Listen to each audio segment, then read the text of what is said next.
So our next speaker is Dr. Mohamed Abdel Hakeem, who's an assistant professor at Emory University. So Dr. Abdel Hakeem's current research focuses on gaining deeper insight into the molecular mechanisms of T-cell exhaustion during chronic viral infection and cancer, as well as the mechanisms underlying recovery of exhausted T-cells from different aspects of the exhaustion program, including the impact of various cytokines on the epigenetic recovery of T-cells and subset dynamics implicated. His lab uses an integrated systems approach to dissect the networks downstream from individual factors involved in the exhaustion, as well as exploring the modulation of epigenetic exhaustion programs upon exposure to various cytokines, and this knowledge will be essential for optimal design of novel immunotherapeutic strategies with enhanced efficacy and safety. Thank you so much, everyone, and it's amazing to be here again amongst my CAN Hep C family and liver researchers and physicians and health workers and our elders from all over Canada. It's been an amazing and inspirational experience, and I totally agree with you, Dr. Peachman. It's like being part of this community since 2009 was an amazing experience.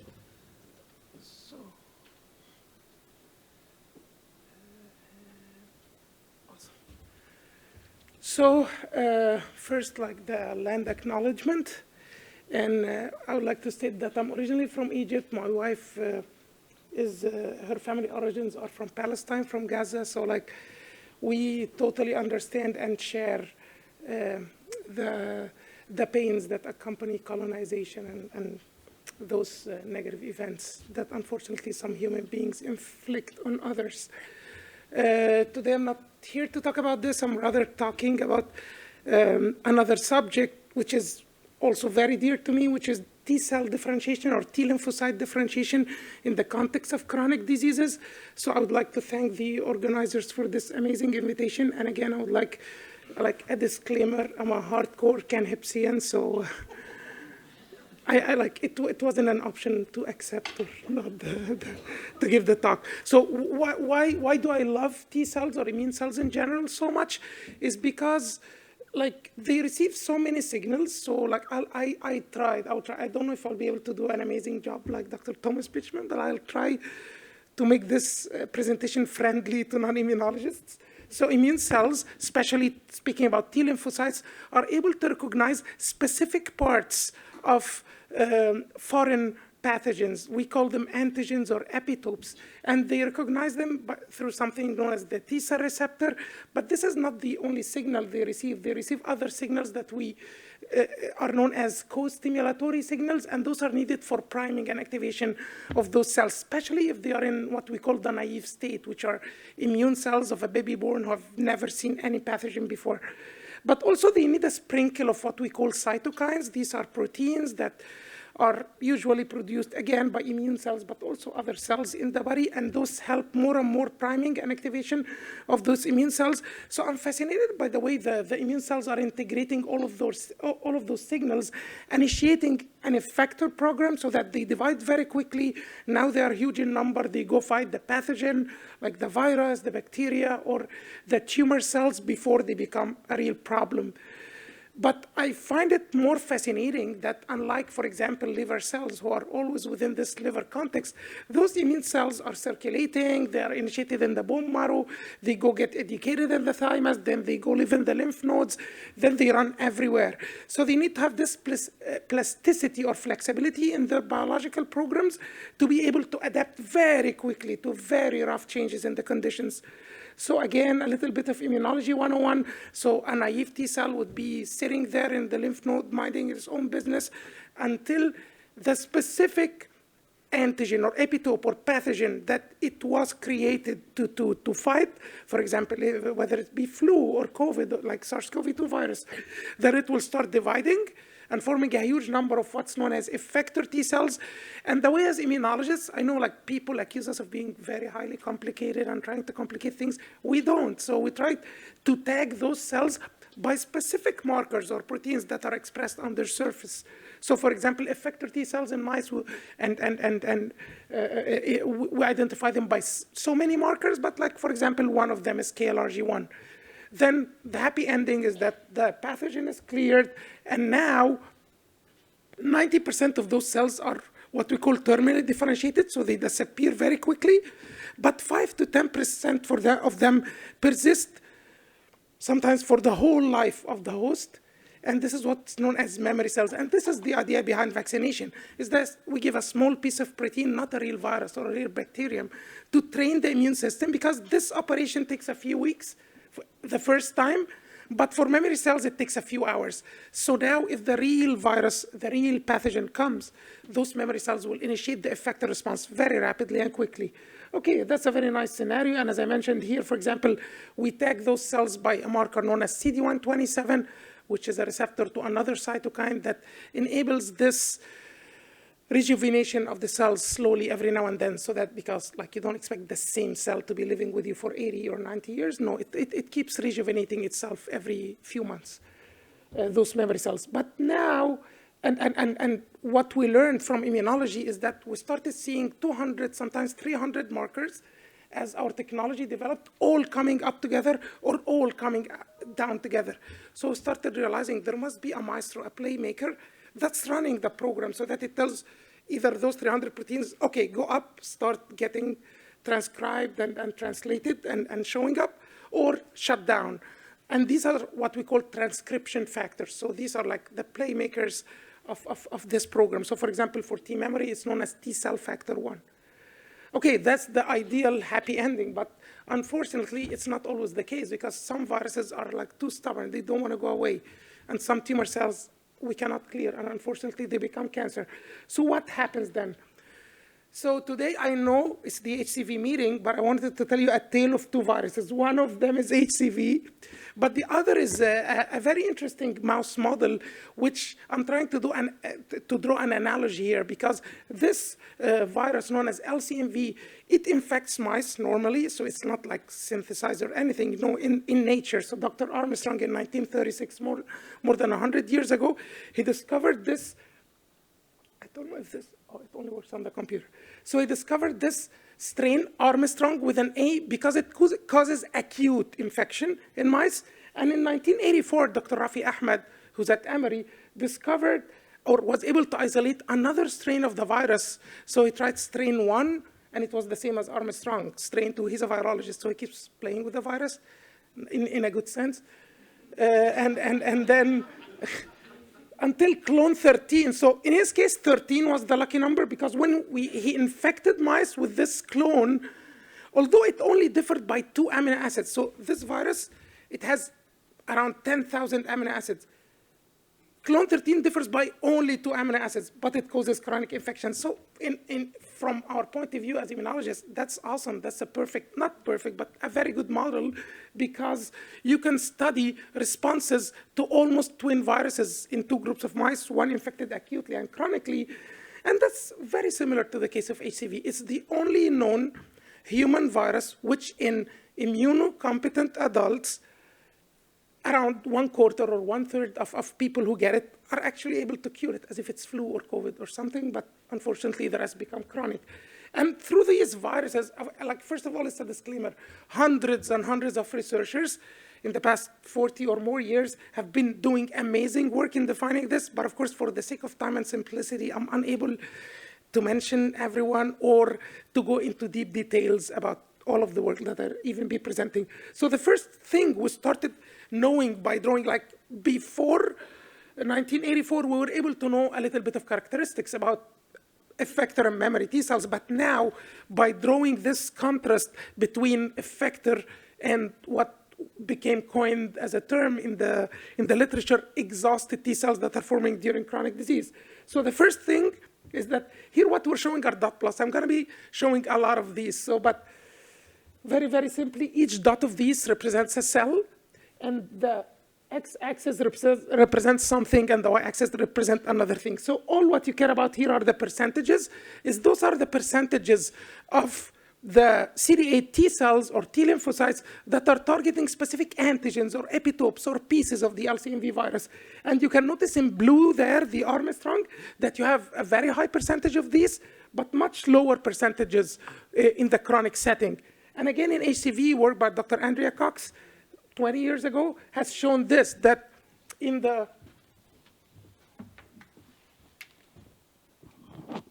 acute, in people who are able to clear the virus, you still have many of your HCV-specific cells. Unfortunately, in people who become chronic, those cells become very minimal or disappear overall. The second fact we started learning, this time it began in the HCV field, is that you can notice here on the x-axis, you have interferon gamma. This is an antiviral cytokine. So CD8 T cells throw these things at virus-infected cells and at cancer cells to try to kill them. Granzyme B, perforin, interferon gamma, many of these antiviral cytokines. And what you would notice here is that, for example, in the bottom one, which might not be very obvious, a little bit the higher one, in the top half, all of these are HCV-specific cells. And on your right, so the top right quadrant, this represents the percentage of cells that are able to produce the interferon gamma. And maybe the numbers are small, but you see here, 40, 50% are only able to produce that. But unfortunately, in other patients, it's even worse. It's less than 5%. And in a couple of patients, you have something in the middle. And we were wondering, why are some of these patients acting like that? So we went back to the mouse model. And in this seminal paper in 2003 by my postdoctoral mentor, Dr. John Whitty, when he was a postdoc in Rafi Ahmed's lab, you can see here, now we started realizing, so at day 8 post-infection, which is a very early stage in the mouse, you see that the cells, so here the top one is blue, you see the very left column, 100% of them are able to produce the interferon gamma, but and it's the same day 8 in the very early stages of infection for the exhausted cells. But with time, so by week 2 or day 15, half of them lost the ability to produce interferon gamma. By day 30, only 6% of them are able to produce interferon gamma. When you check the ones that are able to produce both interferon gamma and another antiviral cytokine, TNF, you will see that since the beginning, only 10% are able to, and they lose it very quickly. IL-2 production is already lost since day 8. So this made us realize that you have those 3 stages or phases of exhaustion. The early phase where the program starts kicking in. By day 15, it's an intermediate phase of exhaustion. By day 30, the program is already fixed there. And that's why now this became like, the standard study design for all of these LCMV work.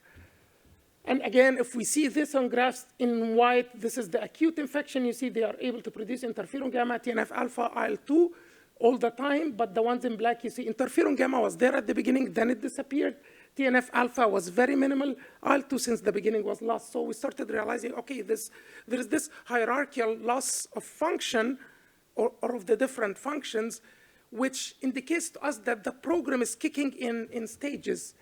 And again, in HCV, we were able to see already that in patients who went chronic, there was minimal function. This is work from Nagla Shukri's lab by Gamal Badr et al., where now we can see that in people, HCV patients who clear, so they form a memory-like functional aspect similar to the Armstrong.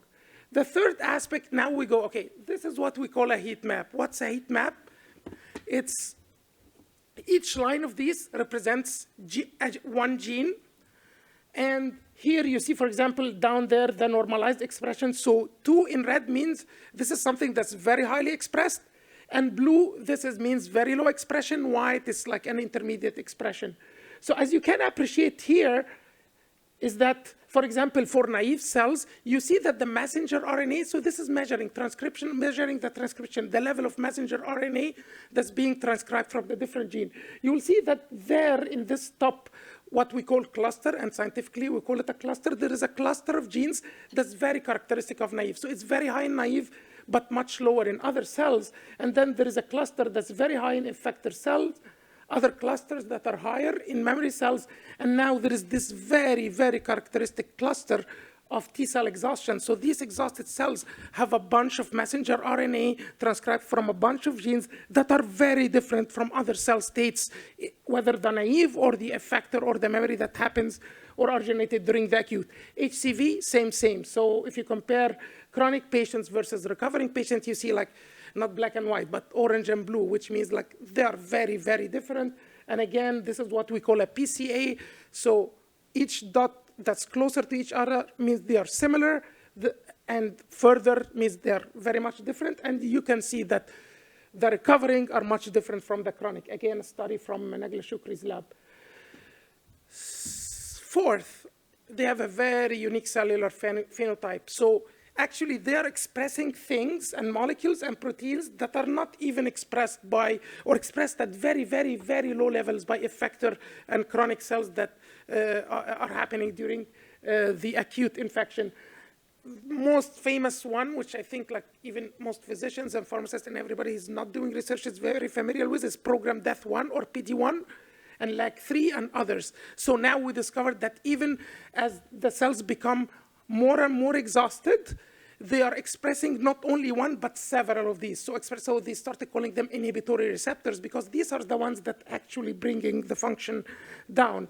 And again, surprise, surprise, in HCV and cancer and other chronic diseases, you see the same features. So I hope I've been convincing you that those mouse models are very useful after all, because they teach us a lot about the biology that's conserved in human settings. Of course, it's not 100% the same, but it gives you the general features and the core program and the core behavior. And of course, in mice, we can test a little bit of treatments here and there and be able to find out something useful, which has happened because we found out, and it was in Dr. Rafi Ahmed's lab in 2006, if you block PD1, actually you're able to reinvigorate the function of those exhausted cells. And this won the Nobel Prize in 2018, this discovery of immunotherapy, that now you are able to push or reinvigorate those exhausted T cells to become functional again. Unfortunately, this doesn't happen for a long duration of time. So we started testing the epigenetics or the epigenetic program of these cells. Again, a heat map. And I think you can see like the dark green of naive means that the epigenetic features, and here we are measuring the chromatin accessibility. So in order to be able to transcribe genes, this chromatin is very tightly packed with each other, and in order to be able to transcribe the gene, this chromatin needs to be open to be able to read it. So what we're measuring here, where is the chromatin open and where is it closed? And you can see very clearly that for naive cells, you have this square where everything is very open, but it's closed everywhere else, versus effector and memory, they have something that's very characteristically open. And in exhausted cells, they have a totally different set of chromatin regions that are open. Unfortunately, when you use PD1 blockade, although it revives the function temporarily, it does not change the epigenetic program. So these are the conclusions that I think, hopefully you believe me now, that exhausted T cells are generated in the context of LCMV and HCV are very much similar to each other. They have hierarchical loss of function. They have a unique cellular, transcriptional, and epigenetic program. And unfortunately, although it was amazing because so many cancer patients benefited from immunotherapy, but the responses are not durable because of the epigenetics. So at that time, it was awesome that HCV was cured, and now this was no longer a hypothetical question. What would happen when someone who had HCV for 20 or 40 years, so their cells are pretty much exhausted, now they take the direct-acting antiviral agents, and the virus is not there anymore. What will happen to those cells? How will they differentiate? Would they be able to form like memory cells, like post-flu or SARS-CoV-2 infection? Or will they form something like, a little bit different? So like to put it in plain English, on the scale, if we have the exhaustion signature on your left and the memory signature on your right, where would those like resting or recovering cells that are no longer seeing the antigen fall? And as I mentioned, it was no longer a hypothetical question because of our own amazing researchers and scientists in the HCV field who led to the discovery of the directly acting antiviral agent. So can you teach an old dog or can it learn on its own? And unfortunately not. And again, these are my results from the LCMV mouse model and results from the HCV model. And you can see like two different species, two different viruses, but across species, across viruses, the core program is there. And you can see whether the cellular phenotype or transcriptional, you don't really care about like what does everything mean, but trust me, it means that although transcriptionally and phenotypically the cellular phenotype was a very memory-like, but again, the scar was there deep down inside epigenetically, and it seems that the epigenetic scars or the epigenetic profile is very difficult to change. And this was featured in Nature Immunology, again, showing the strength of doing those studies together, going back between mouse models and humans. So in my lab at Emory, we have two main research directions. One of them is dissecting the exhaustion program, both the intrinsic and extrinsic factors. So I'll talk to you a couple of minutes about a small story that we have, and it's already on bioarchive. So if I run out of time, you can go check it, and hopefully we'll submit it next month. So we decided, okay, like all of these things have been done, but nobody actually has done work to define the proteomic landscape of exhausted T cells. Okay, we measure messenger RNA or transcription as a surrogate that the protein will be there. But actually, we know it will not be there at the same level, and the duration of time, because some proteins are more stable, some proteins get degraded faster. So we teamed up with, luckily, my neighbor. He owns his own mass spec, so David Gordon, and this is the way we dress to the lab every day. Of course, I'm lying. We're like, you know, lab rats. And I don't think I need to convince anyone anymore why proteomics is different. So instead of looking at 3D, the cellular transcriptional and epigenetic only, we want to look 4D. We want to look at the interactome or the reactome or how proteins are reacting with each other. So of course, we used our favorite model using our favorite study design. And we can see that the phenotype or how the cells look like are exactly what they have been reported and supposed to be. So the acute cells, they become very functional, showing a lot of KLRG1, but not showing any PD1. The exhausted cells in red, tons of PD1, and it stays there, and not so much of the functionality-related KLRG1. We are able to use something called the sorter, where we sort only the virus-specific cells, because you don't want to profile all of the CD8 T cells in your body, whether they're responding to the virus or not. So what we do is we do sorting with very high purity. You can see post-sorting, so the cells that we sorted are almost 100% pure. Then we characterize them. And I'll just show a couple of snippets from the data. So I think you can appreciate as the cells go from being naive to being early exhausted, there is more than 1,500 proteins that are getting changed. And we already expected that because we know even transcriptionally, there are tons of messenger RNA that gets changed. But we see that this protein change is dynamic. It keeps going. So there are still proteins that are going up or down, or like that are more produced or less produced between day 8, the early stage of exhaustion, versus the intermediate and later stages of exhaustion. But more nicely and more importantly is because we have this model where we are checking the same exact cells, we are able to see what's different in the signals. So for example, as I mentioned, you have those 1,500 proteins changing between naive and early chronic, but also you have around 1,400 proteins that are changing to the effector cells. But by doing the intersection, we are able to flesh out what's really exhaustion specific, because you know some of these proteins or genes are going up just because of activation, which is the intersection. But now when you check the part that's only in red or only in blue, these are the proteins that are either exhaustion specific or effector specific, acute specific versus chronic specific. And of course, we did some tests with some of the molecules that we know their level of expression, and they passed the test. Most importantly, we checked what's the correlation with the transcription. And of course, it was a very high correlation.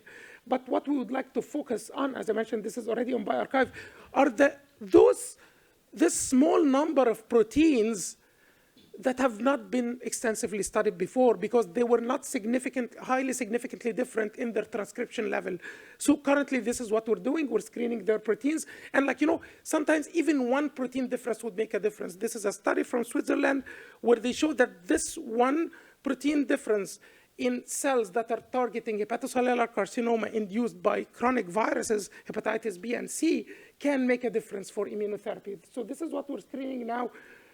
Using pull CRISPR screen libraries. This is a very advanced fancy technique.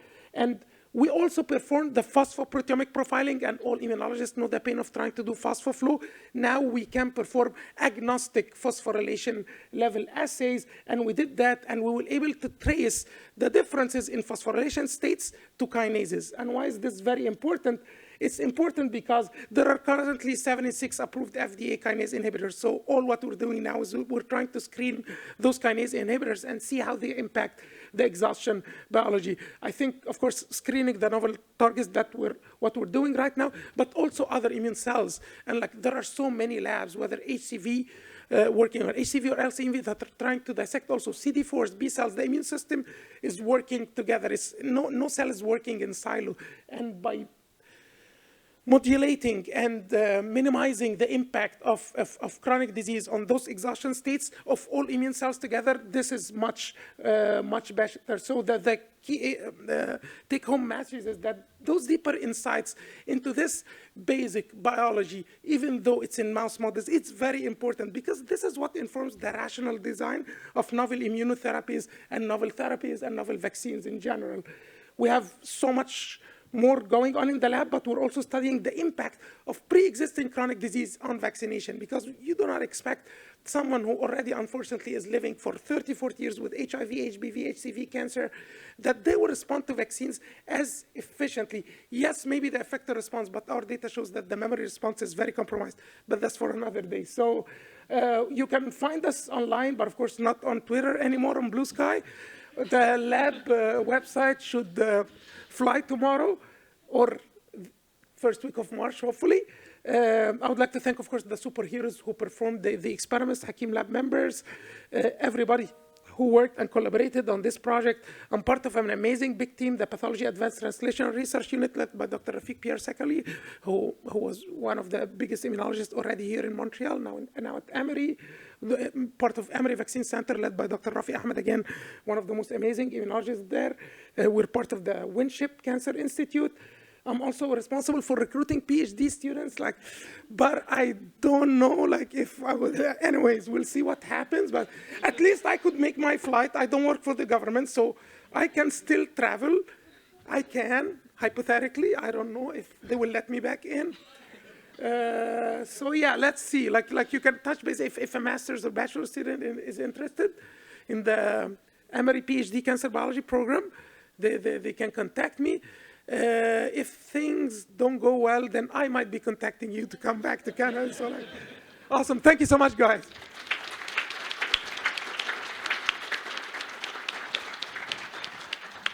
Thank you very much, Mohamed. That was a lot of immunology, but very interesting. Do we have any questions from the audience? There's one back there. Yeah. Thank you. Oh, thank you so much. That was amazing, and I love the enthusiasm, especially so early in the morning. So my question is regarding the epigenetics, and it was a question that came up just as you were talking about some of this stuff. So epigenetic scarring aside, which you implied that it's already that's almost a permanent thing, but of the epigenetic changes that you can induce, how long do those last? How long, and I'm sure there's probably variation, but can you, how robust are those, when you try to induce some of those changes in the setups? Okay, so if I understood the question correctly, okay, now I can take off my jacket. It's too hot. I think I moved too much. So I'm sorry, if I understood the question correctly, you're mentioning this epigenetic program, how stable it is? Yeah. Okay, so first, from this study, I didn't go much deeper into those results from the Nature Immunology paper, but what we did is, at the beginning, I didn't like it. I did my PhD with Nagla, and I was doing human immunology, and I moved with John, and okay, this is too artificial, because we're actually moving the cells from the chronic mouse and adoptively transferring them into a new, very clean mouse. But towards the end, I was convinced that actually this is awesome, because you're putting the cells in an ideal situation, in a T-cell paradise where CD4 help is there is no inflammation, there is no even scars from chronic disease. So this is a perfect environment that would tell you if the changes that are there are intrinsic or not. So we believe they are, because when we left them for a time equivalent to the time they were subjected to the infection, those scars were there. But one of the craziest experiments I did is that I left some of these mice with the cells inside them until my last day in the lab, so they were there for 720 days. That's more than 2 years. So in human years, maybe 20 years, I don't know. But even at that time, the phenotype of the cells from the outside, they were showing memory markers are for very highly specific people. They were actually showing markers of central memory, like CD62L positive, all of them. But then when you do intracellular staining and you try to see the maestro or the transcription factor that runs the epigenetic program of exhaustion, which is TOX, it was still at a level significantly higher than normal memory cells. So the other clue which we could do, and HCV people had to wait for a few years because unfortunately until someone who cured gets reinfected post-DAA, but we can do it in mice. We re-challenged the mice. And we even challenged them with the acute Armstrong virus. Hypothetically speaking, they should just show a small tinge of PD-1 for a couple of days and then it disappears forever. But what happened when we put those resting or recovering cells, the antigen just touches them. And 90% of them are showing super high levels of PD-1. And that's because, again, the chromatin at the PD-1 site was open, it remained open, and unfortunately, it will remain open. And unfortunately, some of the functional aspects where the loci are not very open relative to the memory and the effector cells, they remain as such. So you would expect, and that's the beauty of epigenetics, it gives you a projection about like what's the history, or like an inference about what was the history of the cells, but also a projection about what the future behavior could be. Thank you. I think unfortunately we have to move on in the interest of time, but I think either speaker will be happy to take questions at the break. Thank you guys so much. Thanks again.